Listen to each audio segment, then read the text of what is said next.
UFC 250 Freedom. What's up again, everybody? It's been a while since I have posted content. I've been slacking, I've been lazy. I'm gonna try to keep it consistent now every week. But I feel like this is a great card to come back to and make a video about. And I'm gonna do my predictions, my breakdowns, my locks, my thoughts on the card. And yeah, so anyways, let's get to it.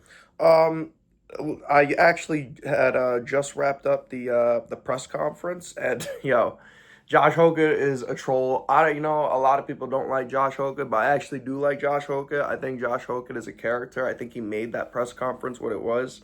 But getting off topic, we're gonna get into the picks right now. Diego Lopez versus Steve Garcia. This is a fight I've been going back and forth with. You got Steve Garcia, that is a power, pressure, moving forward type of fighter, and you have Diego Lopez, who has the Brazilian Jiu-Jitsu. He also has a chin on him, and he could strike a little bit too. Diego's got some pretty decent counters. Um, I mean, it's hard to go against Diego Lopez, especially when he spent an hour in the octagon with Volkanovski. He has that experience. He's fought the better guys for sure. But Steve definitely does have a chance to win. Steve definitely can crack, but can he crack Diego? I mean, Diego was getting cracked by John Silva with some of the craziest fucking shots that would have put any other featherweight out cold. And Diego was just eating them. He was getting his ass beat until obviously he found the spinning elbow. But I'm gonna go with Diego Lopez on this. I think Diego Lopez is gonna find a way to get that win. I feel like eventually Steve Garcia is gonna get cracked, and that'll probably be towards the end of the fight, maybe like the third round, as I would say somewhere around there. But I think Diego Lopez can definitely win this for sure. Like I said, there's a good chance that Steve Garcia can crack him, but I mean, with the chances that he's taken a beating from guys that are also decent power punchers. I mean, Diego Lopez has a chin on him, man. He could take a beating. So I'm going to pick Diego Lopez to get this win. Next up, I'm going to do Bo Nickel versus Kyle Dawkins. I like Kyle Dawkins to win this fight, man. I know a lot of people are saying that Bo Nickel is back now after his last win via head kick, but I'm going to be honest with you. I don't think so, man. I think that Kyle Dawkins is a bad matchup for Bo Nickel. I think Bo Nickel struggles with guys that have good grappling. Um, Bo Nickel just doesn't do good with guys that have decent grappling. You tend to see even, with Paul Craig, like Paul, he was supposed to go in there and destroy, he's supposed to go in there and destroy Paul Craig, and he's sitting there going to decision with him in a striking match with him. Bo Nickel doesn't like to grapple with the elite guys in terms of, where they're good at, which is the mat. And he ends up making the mistake. And I wouldn't say mistake, but he knows he can beat those guys in the striking. Now, Kyle Dawkins has the striking, he has the power, and he also has the grappling too, and the submissions. I think Bo Nickel's aware of that threat. Like, I think we're yet to see Bo Nickel use his Olympic gold medal wrestling, or college wrestling level, I should say, to use that against the higher elite level of competition in the UFC. When it gets to that point, Bo Nickel doesn't want to grapple with these guys. I mean, like I said, we saw what De Ridder did to him. De Ridder didn't even, finish him, really. Bo Nickel quit. He got kneed in the stomach and gave up. And pretty much just that was it. He quit. Bo Nickel crumbled and he gave in. But I think Kyle Dawkins to win this, honestly, is one of the best underdogs on this card. He's one of my favorite underdogs, and I think he has a pretty good shot of beating Bo Nickel at the White House. So that is my official pick. Next up, we're going to do Mauricio Hufi and Michael Chandler. Guys, if you're still betting on Michael Chandler in 2026, you got to call the hotline, man. Michael Chandler's probably going to be knocked out within maybe the first round or the first 7 minutes of the fight, I would say. I think Hoofy changing his camp and leaving the Fighting Nerds and training with Volkanovski, working on his grappling, improving his striking. I mean, Hoofy has only gotten better, especially after what I watched him just do to Rafael Vizid a few months ago. I mean, like I said, it's hard to argue that Roofy doesn't get the finish here. And Michael Chandler, his fighting IQ is just dog shit. It's terrible. I don't see this fight going past the first round, in my opinion, or like I said, past the first round. I would say, I think it ends in the first round. I think Hoofy is going to put a very, very, very bad beating on Michael Chandler, and I think he ultimately knocks him out probably within like the first 4 or 5 minutes of the first round. Like I said, I would give it a 7-minute fight at most, but I think Hoofy is just gonna come out there and just dog walk Chandler and knock him out and show him that there's levels. So yeah, Mauricio Hoofy via round 1 KO. Next up, we got my man, Josh Hokut. Josh Hokut is honestly, I hate to say it, but he's one of my favorite heavyweights. He's a character. He's full of charisma. He brings life to the division. He's just, he knows how to perform. He knows how to put on an act, just like how Colby knew how to put on an act. Josh Hokut is going to win this fight. Josh Hokut knows that he cannot take a chance of brawling with Derek Lewis like how he did with Curtis Blades, or there's a good chance he gets clipped and that's it. Derek Lewis has that one punch knockout power. Obviously, if that's something and you think that Derek Lewis is going to win, I think Derek Lewis to win first round knockout is probably the only way that he could possibly win. I think after that first round, I think Derek Lewis is going to be gas cooked. I mean, he's already said he's having back issues. Josh Hokut isn't going to take that chance, though. Josh Hokut, who his main game plan and where he's better at is the grappling. Josh Hokut's going to take him down and TKO him on the ground. Very, very simple. Very easy way to win this fight. I see that as the easiest pathway to victory for him. Because the moment that fight hits the ground, Josh Hokut is going to be all over him, punching him, and Derek Lewis is going to give up. I watched Derek Lewis give up and sunbathe on the ground like Charles Oliveira against Waldo Acosta-Cortez. I mean, I think Josh Hokut is going to put a bad beating on Derek Lewis. And I think, like I said, he takes him down and just finishes it on the ground. So, pretty simple fight. Pretty easy to break down. Josh Hokut, I believe, wins. Like I said, you want Derek Lewis, take him first round, KO. That's the only way he probably wins. Next up, Sugar Sean O'Malley versus Aiemann Zahabi.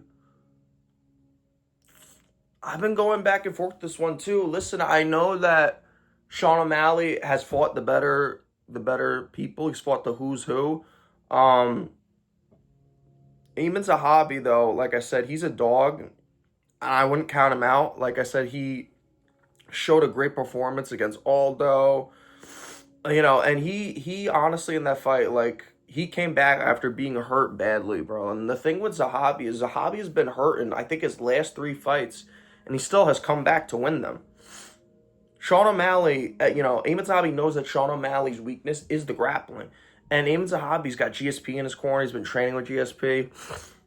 I mean, I think realistically Sugar's going to win this fight. I think he probably keeps the fight standing. I mean, Song wasn't even able to take Sean down.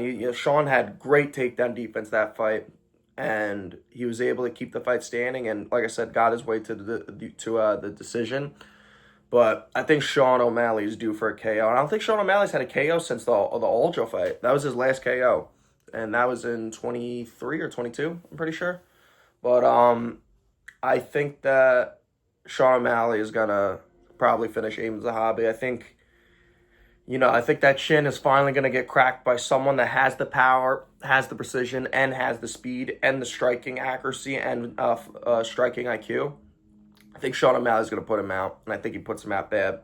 So Sean O'Malley to win. I think he knocks Aiemann Zahabi out probably within 2 rounds, I would say. Aiemann Zahabi is going to get reckless. Aiemann Zahabi gets caught. He gets caught almost every single fight.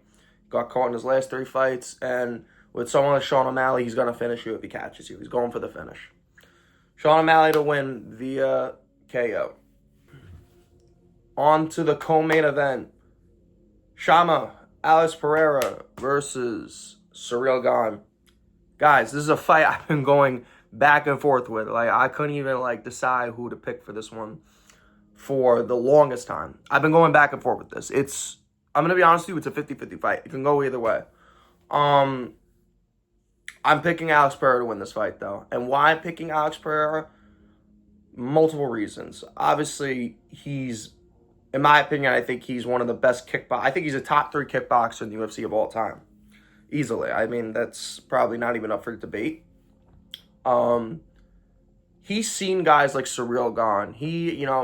He's dealt with that fast style, but obviously not at heavyweight. And that's the thing that I think worries some people is we don't know how Alex is going to move at heavyweight. We don't know how his cardio is going to look. We don't know how his movement's going to look. If he's going to look sluggish, slow. But I'm going to be honest with you, I think Alex Pereira is just a genetically gifted fighter. And I think that he's going to be able to win his first time at heavyweight. And he also has the striking advantage, too, in terms of, just better pure striking. Alex Pereira knows how to utilize the kicks. I think he's going to be kicking Gane a lot in the early rounds.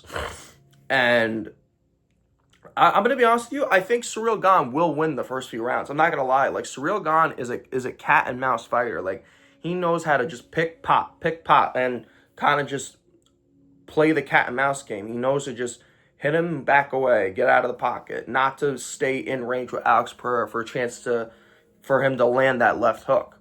And Alex Pereira, if he lands that left hook, especially at heavyweight, like Pereira's power at middleweight, at light heavyweight, we saw, power like no one else. Imagine him at heavyweight. Ciryl Gane's chin might fucking disintegrate.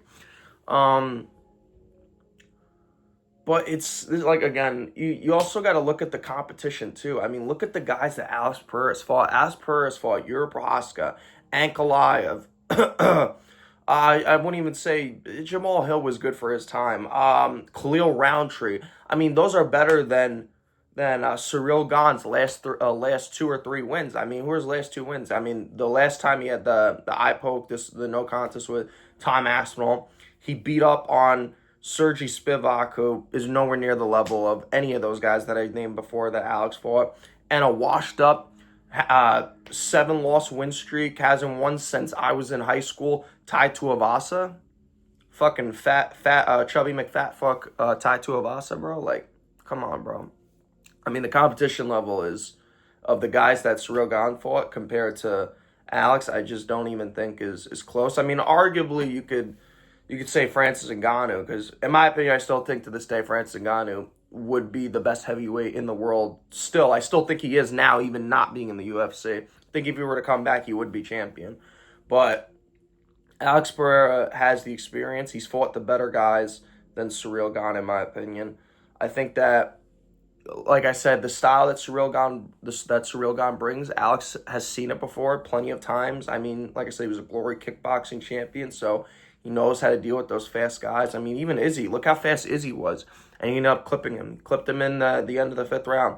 And I'm going to be honest with you, like I said, I think Alex is going to lose the first few rounds. I think he will. I think Ciryl Gane is going to come out hot, and he's going to come in with the cat and mouse style and, punching, kicking, backing away, getting out of the pocket. And I could see right now, I'm telling you, the Ciryl Gane fans will be celebrating early. They're going to be like, oh, look at this. Gane's outclassing him. But when it gets into those later rounds, Alex is going to start pressuring him, just like he did with Ankalaev. He knew in that second fight with Ankalaev, he needed to pressure him and be in his face, and he will crack because of Alex's intimidation and the power that he brings to the table. So Alex to win this fight, I think he ends up knocking Ciryl Gane out in like the 3rd and 4th round. I think he gets him later on. All right, on to the main event. Ilia Topuria versus Justin Gaethje. Ilia Topuria is going to knock out Justin Gaethje. I don't know when, but he will knock him out. He's going to knock him out.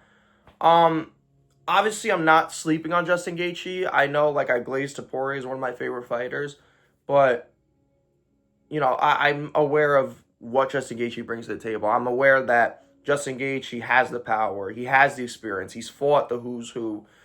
I just think that Topuria is technically just better than him everywhere. I mean, you're talking about a guy that has better striking than Justin Gaethje, has better wrestling, better pure boxing, better fighting IQ, better cardio. I mean, Justin Gaethje doesn't have Topuria beat anywhere besides maybe the experience. But if you're going off experience, I mean, what could you say about Topuria? Topuria is the best 3 trilogy wins of all time. Charles Oliveira, Volk, and Max, and knocking them all out continuously. I mean, it's unheard of. There's a reason that Topuria won Fighter of the Year 2 years ago. I think that Topuria is gonna knock him out. Like I said, I think he knocks him out probably in the first round, depending on how Justin Gaethje comes out. Because Justin Gaethje, he had his moment. Like in the Vaziev fight, in the second fight, that was the best version of Justin Gaethje I ever seen. He fought very technical. That was also a 2-year layoff, Rafael Vazid. But Justin Gaethje came into that fight looking very technical, very sharp. And then you look at his last fight against Paddy Pimblett. God, I mean, I remember saying to one of my boys, I was like, bro, Topuria's gonna be sitting here laughing at these 2 fucking guys, because he's probably like, bro, easy money. Justin Gaethje came out like just slugging, no technical, like literally it looked like a bar fight, and Paddy Pimblett was scared and overwhelmed by the pressure that Justin Gaethje was putting in his face. I think though that Justin Gaethje can, like I said, if he does what he needs to do, I mean, the only way to beat Topuria is to pressure him and move forward. You have to get Topuria backing up. It's the only way you're going to do anything. I mean, that's how he got caught with the head kick. Jai Herbert was pressuring him and had Topuria backing up and landed that head kick. That's the only way to beat Topuria. Topuria has his holes, but I feel like Topuria's kind of worked on them, and he knows that the thing that he struggled with a lot was dealing with the head kick sometimes because of the way he would lean or duck into them or drop his hands.